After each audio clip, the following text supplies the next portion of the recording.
Hello guys, nandito tayo ngayon sa bakuran namin, no? So, titignan natin yung mga ampalaya. Ayan, nakikita niya.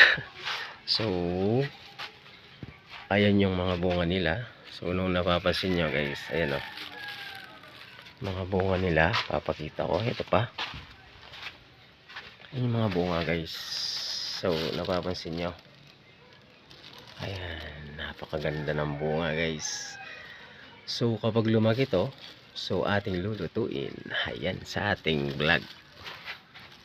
Ayan, lulutuin natin. Masarap to guys. Ayan o. Ayan o. Guys o. Ayan, ang sarap. So, ayan, yung bakuran namin. So, yung ampalaya, eto. Yung mga ampalaya guys o. Mapapansin nyo. Ayan, ayan pa. Yung bunga nila. Ayan guys. Ay, kinuha na pala. Kinuha na siguro ni mama. So, dito tayo.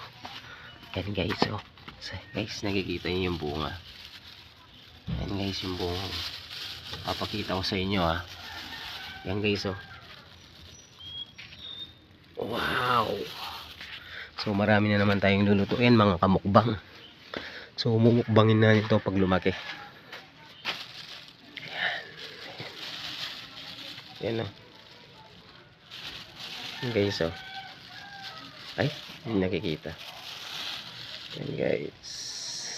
Napakalaki, di ba? So, ayan pa yung tanim.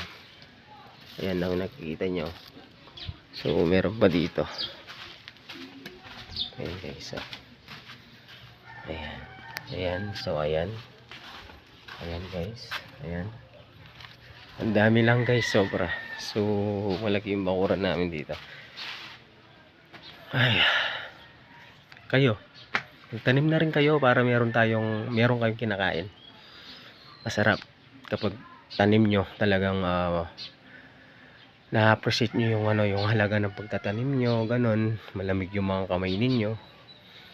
Tsaka kinakausap din natin yung mga alaga nating tanim. At least, diba, kahit papano, may mga buhay din kasi yan. So, naririnig tayo. Ayun lang, salamat. So, paki-subscribe na lang guys. Thank you, bye bye.